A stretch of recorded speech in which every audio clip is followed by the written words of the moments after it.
E aí veio o da Polícia Federal, primeiro no de papiloscopista e depois nas outras carreiras. Obteve sucesso em todos esses?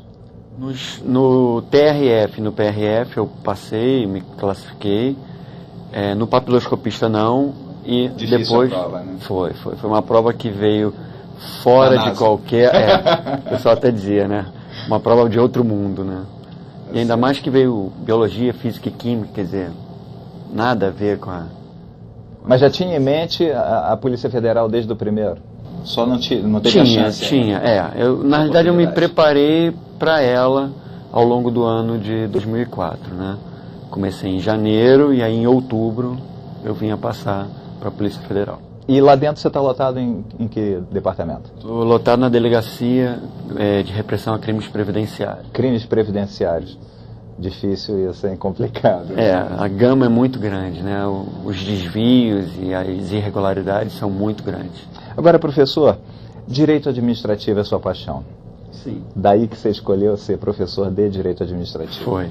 Na realidade, eu costumo dizer, o que me chamou a atenção, o que me fez me apaixonar pelo direito administrativo, foi que ele normalmente está fora do nosso cotidiano, né? Direito constitucional, direito penal, você vê todo dia, o Jornal Nacional, todos os jornais comumente trazem essa realidade para nós. Direito administrativo não. Com exceção de quem é servidor, né, nunca ouviu falar, não se fala de direito administrativo. Muito cobrado pelas bancas hoje em dia, muita pegadinha também, né? Muito.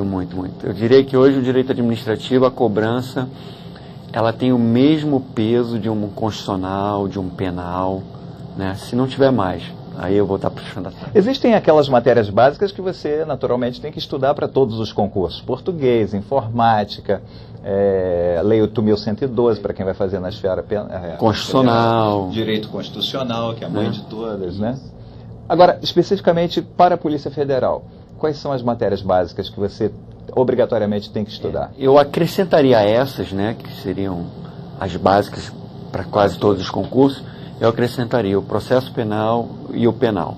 Processo penal e direito penal. E direito penal, né? Porque é do ramo da polícia, né? Inclusive... Muito cobrado? Muito cobrado. Nível médio ou alto? Olha, eu costumo dizer que hoje em dia, nos editais, quando vem noções de, é uma enganação, né? Porque as cobranças das bancas não tem nada de noções de. É muito aprofundado em qualquer matéria hoje em dia.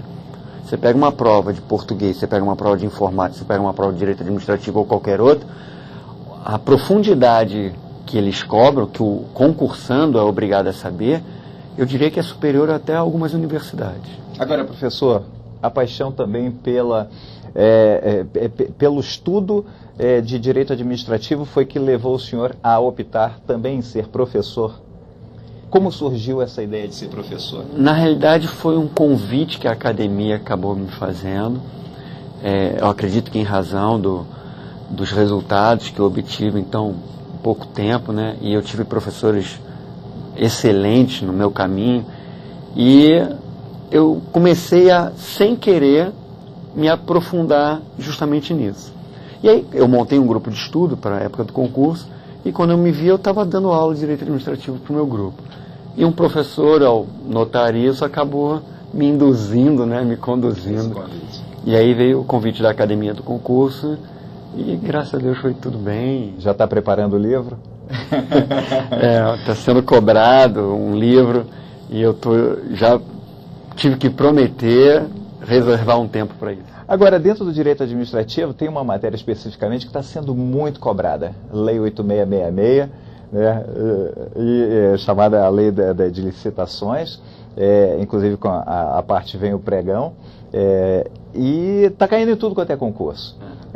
Vamos então saber o que tem dentro dessa lei, quais são as cobranças básicas que caem e aquelas possíveis pegadinhas, não é verdade? O senhor poderia dar algumas dicas aqui pra gente? Com certeza. Tá bom. Vamos saber então que dicas são essas. TV Concursos volta já com as dicas do professor. Primeira coisa aí que eu gostaria de passar para vocês é uma cobrança sistemática das bancas tentando enganar o concursando. Quando ela faz a confusão entre tipo de licitação e modalidade de licitação. Então vamos lá para o quadro. Tem que ficar bem claro que tipo de licitação são só 4. Menor preço, melhor técnica, técnica e preço e maior lance ou oferta. Se você conseguir memorizar que tipo só tem 4 letras, então só tem 4 tipos, já ajuda na hora da prova, tá ok? E o que a banca gosta de fazer? Confundir tipo com modalidade. Ela nas questões costuma perguntar, são tipos de licitação? E ela, entre eles, joga uma modalidade. Ou o contrário, ela pergunta, são modalidades de licitação? E ela no meio joga um tipo. Modalidade, concorrência, tomada de preço, convite, concurso, leilão e pregão. Tá legal? Então não esquece, modalidades são concorrência, tomada de preço, convite, concurso, leilão e pregão.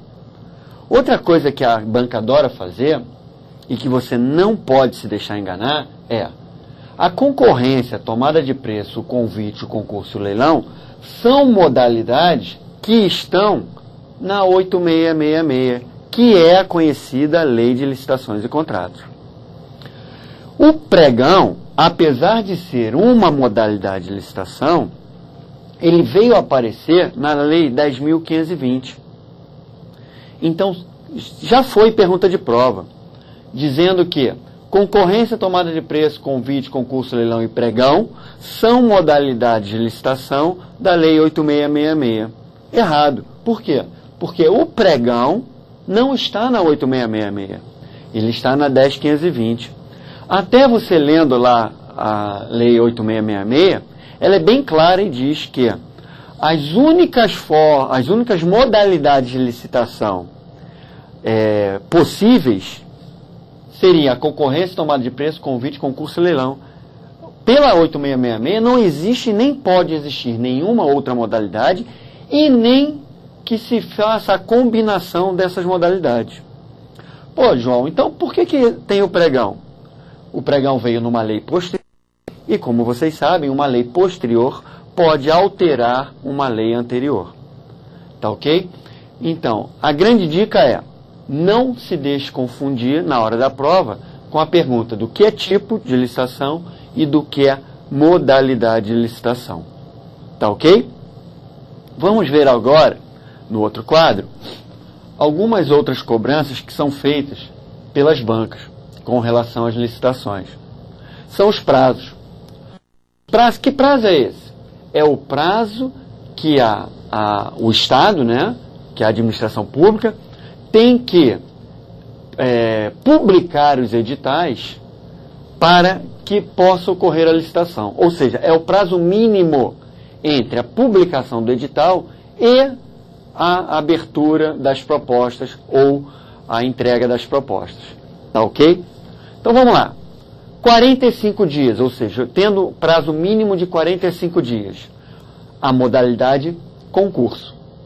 Então, quando nós estivermos fazendo uma licitação na modalidade concurso, o prazo mínimo que a administração tem para publicar o edital é de 45 dias. Lembra que é o prazo mínimo. Ela pode fazer mais do que 45 dias? Com certeza. E a concorrência também. Só que a concorrência é a exceção. A concorrência terá prazo de 45 dias quando a concorrência for por empreitada integral, por melhor técnica ou por técnica e preço.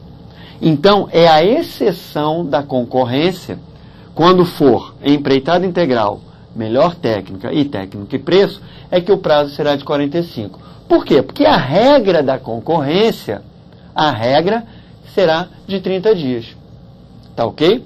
Então, regra para concorrência, 30 dias.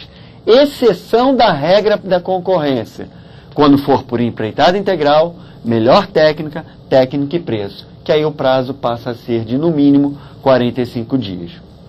Vai acontecer a mesma coisa quando nós formos ver tomada de preço. Por quê?